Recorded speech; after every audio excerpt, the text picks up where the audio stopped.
আই আহোম যুৱ পৰিষদ আৰু শংকৰ সংঘৰ মাজত যি সংঘাত সেই সংঘাত অব্যাহত আছে। ইতিমধ্যে অভিযোগ প্ৰতি অভিযোগ চলি আছে দুয়োটা জাতীয় সংগঠনৰ মাজত। কিন্তু এই যি বিতৰ্কই বিশেষকৈ অসমৰ যি শান্তি ঐক্য তাত আঘাত কৰিব নেকি বিশেষভাৱে চিন্তিত হৈ পৰিছে বিভিন্ন দল সংগঠন। কিন্তু এই মুহূৰ্তত মোৰ লগত উপস্থিত আছে সদৌ অসম ছাত্ৰ সন্থাৰ সাধাৰণ সম্পাদক সমীৰণ ফুকন মোৰ লগত উপস্থিত আছে। তেওঁৰ পৰা জানিবলৈ চেষ্টা কৰিম যে শেহতীয়াকৈ যি বিতৰ্ক শংকৰ সংঘ আৰু টাইপাৰ মাজত চলিছে সেই বিষয়ে কি ক'ব বিচাৰিব?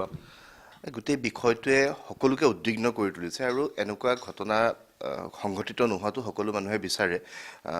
শ্ৰীমন্ত শংকৰদেৱ সংঘ আৰু টাইপাৰ মাজৰ যিখন যুঁজ, এই যুঁজখনে আহিব লগা দিনলৈ হয়তো পৰিৱেশটো আৰু বেয়া হ'ব পৰাৰ সম্ভাৱনা কঢ়িয়াই অনাক লৈ সকলো উদ্বিগ্ন হৈ পৰিছে।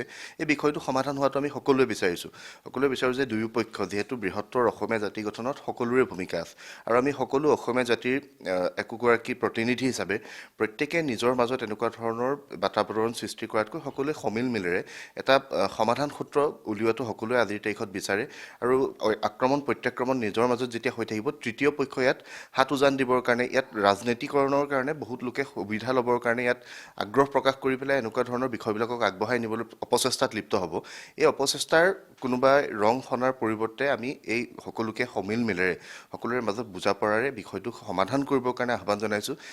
শ্ৰীমন্ত শংকৰদেৱ সংঘ অসমৰে জাতীয় অনুষ্ঠান, টাইপা অসমৰে অনুষ্ঠান আৰু আমি অসমীয়া মানুহৰে অনুষ্ঠান হিচাপে নিজৰ মাজত কেতিয়াবা ভুল বুজাবুজি হ'ব পাৰে, মতৰ অমিল হ'ব পাৰে। গোটেই বিষয়টো সমাধানৰ ফালে লৈ যাবৰ কাৰণে আমি সকলোকে আহ্বান জনাইছোঁ আৰু এনেকুৱা ধৰণৰ পৰিৱেশে যাতে আহিব লগা দিনত অসমীয়া জাতিটোৰ মাজত আমি বিৰূপ প্ৰতিক্ৰিয়া যাতে সৃষ্টি হ'ব নোৱাৰে, তেনেকুৱা ধৰণৰ সকলোবিলাক দল সংগঠন বা আমাৰ যিসকল বিজ্ঞ লোক আছে সকলোকে ইয়ালৈ আমি গুৰুত্বপূৰ্ণভাৱে দৃষ্টি ৰাখিবৰ কাৰণে আহ্বান জনাইছোঁ আৰু এই বিষয়টোৰ এটা সমাধান সূত্ৰ উলিয়াবৰ কাৰণে আমি সকলোকে এটা বুজা পৰাৰ মাজেদি সহযোগিতাৰ মাজেদি আগবাঢ়িবৰ কাৰণে আহ্বান জনাইছোঁ। এই মুহূৰ্তত আটাইতকৈ গুৰুত্বপূৰ্ণ কথাটো হ'ল যে অসমৰ সাতাম পুৰুষীয়া ঐক্য সংহতিৰ যাতে কেতিয়াও বিনষ্ট হ'ব নোৱাৰে আৰু আমি প্ৰত্যেকে ভাতৃত্ববোধৰ এনাজৰীৰে অসমীয়া জাতিটো আমি বান্ধ খাই আছোঁ।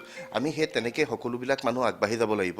সকলোৱে আমি একেলগে আছিলোঁ, একেলগে থাকিব লাগিব। এই বিষয়টো যাতে আন দিশলৈ লৈ যাব নোৱাৰে, কোনোবাই যাতে ইয়াত আন ৰং সানিব নোৱাৰে, তেনেকুৱা এটা পৰিৱেশৰ মাজেৰে শ্ৰীমন্ত শংকৰদেৱ সংঘ, টাইপা বা আন যিসকল দল সংগঠনে জড়িত হৈ আছে সকলোকে আমাৰ আহ্বান থাকিব যে অসমীয়া জাতিটোৰ যি আমাৰ চহকী কৃষ্টি সংস্কৃতি সভ্যতা, এই সভ্যতা ৰক্ষাৰ ক্ষেত্ৰত আপোনালোক সকলোৱে ঐক্যবদ্ধ হৈ এই বিষয়টোৰ এটা সমাধান সূত্ৰ উলিয়াব লাগে আৰু এই গোটেই বিষয়টোৰ এটা অৱসানৰ দিশে যোৱাটো আমি সকলোৱে বিচাৰিছোঁ। নিশ্চিতভাৱে সকলো আমি অসমৰে অনুষ্ঠান, আমি অসমৰ অনুষ্ঠান হিচাপে ইজনে সিজনৰ লগত আমাৰ যিহেতু বুজা পৰা সহযোগিতা আছে, আমি গোটেই বিষয়টো অৱসানৰ দিশে যোৱাটো বিচাৰিছোঁ আৰু এই ক্ষেত্ৰত আমি সকলো ৰাইজৰ অভিভাৱকত্ব বিচাৰিছোঁ।